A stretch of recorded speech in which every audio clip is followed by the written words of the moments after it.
What is reliability? Reliability is the degree of consistency of an outcome on repeated measurement under similar conditions. How does reliability adjustment relate to risk adjustment?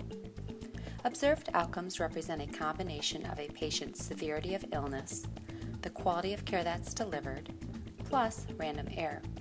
In other words, observed outcomes can be measured through application of risk adjustment methodologies, capture of processes of care measures, and utilization of reliability adjustment. Reliability adjustment is a measure of signal to noise, aka variation. This measure is largely impacted by sample size and random error. While clinicians often raise concerns regarding risk adjustment methodologies, reliability adjustment is often an overlooked or omitted component of the analysis. Why is reliability adjustment so important? Not all centers or procedures see the same volume or sample size. Statistically, this results in a variable degree of certainty in the predictions that are created for measures for purposes such as provider profiling, value-based purchasing, institutional quality of care improvement, and of course payers. Let's examine the issue of volume variability from the patient's perspective.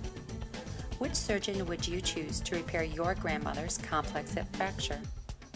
Let's say there's two surgeons. Both surgeons have a risk-adjusted mortality rate of 0%.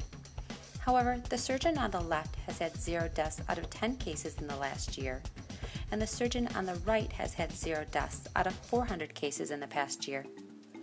Reliability adjustment allows analysts to provide meaningful data to not only providers but patients that account for these disparities as well as remove variation for creation of stable future predictions. Why can't we just look at confidence intervals and p-values? While traditionally uncertainty was addressed with confidence intervals and p-values, these methodologies are often misinterpreted, lack future predictive capability, as well as transparency for users. How exactly does reliability adjustment transform outcome estimates? Reliability adjustment gets rid of statistical noise. In other words, it accounts for chance by shrinking the outcome estimates towards the overall average in proportion to volume and true variation using a process called Empirical Bayes estimation. Particularly when sample sizes are small, it is difficult to attribute extreme findings to chance versus poor performance when the goal is to produce the best true estimate. In 2010, Dimmick demonstrated the stability achieved with reliability adjustment in forecasting future performance. We see this variability in this data as represented by a mortality range of 0 to 15% for the frequently performed CABG procedure, in contrast to a range of approximately 0 to 90% mortality for the less frequently performed pancreatic cancer resections. In 2012, Dimmick demonstrated the risk of misclassifying hospitals and surgeons using standard approaches. These findings are echoed in the work of Hashimi et al. In 2013, who demonstrated reliability adjustment had a profound impact on hospital performance assessment in 1 out of 6 hospitals inappropriately placed in extremes. Let's look at an illustrated example on the impact of volume on observed mortality rate with a mean of approximately 15%. The diameter of each circle represents the case volume at each center, with larger diameters indicating a higher volume. Aforementioned, reliability adjustment shifts the estimate towards the mean. Thus, for centers below the mean, this will result in an increase in predicted mortality, and for centers above the mean, this will result in a decrease in predicted mortality. Here we see the degree of shift occurring relative to center case volume. Thus, low volume centers demonstrate a greater degree of shift than higher volume centers. How is the degree of shift towards the mean determined? Bayes recognized sources of variation include within each unit, for example hospital or patient level, and across the true average. A reliability weight is based on both these factors. Reliability weight equals variance across units divided by variance across units plus variance within units, or Reliability weight equals variance between hospitals divided by variance between hospitals plus variance within hospitals. Did I lose you? Wait! There you are. But it looks like you have a wide QRS. Let's see what we can do to make this easier. Basically, reliability weight equals signal divided by signal plus noise.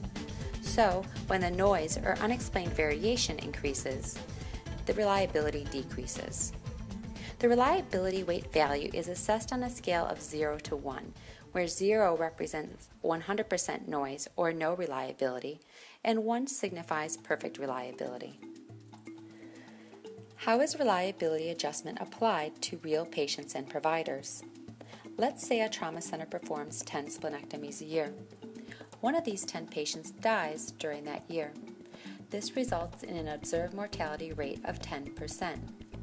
Given the small sample size, the true mortality rate for the center is not 10%, but more likely between this observed 10% and the 1.4% average mortality rate expressed in the literature.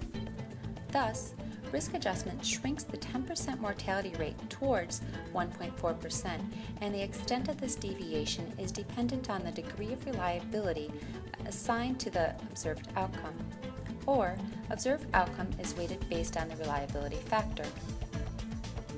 So, let's say this center with its 10 splenectomy cases and an observed mortality rate of 10% has a calculated reliability factor of 0.2, and the national splenectomy mortality rate is 1.4%. The reliability adjusted mortality rate for hospital X is equal to observed rate multiplied by reliability factor plus expected rate multiplied by 1 minus reliability factor, or 3.1%. The quality reporting threshold in the literature for reliability weights range from 0.7 to 0.9. However, recent literature on surgical patients indicates that a lower range may be acceptable for this population. Thank you.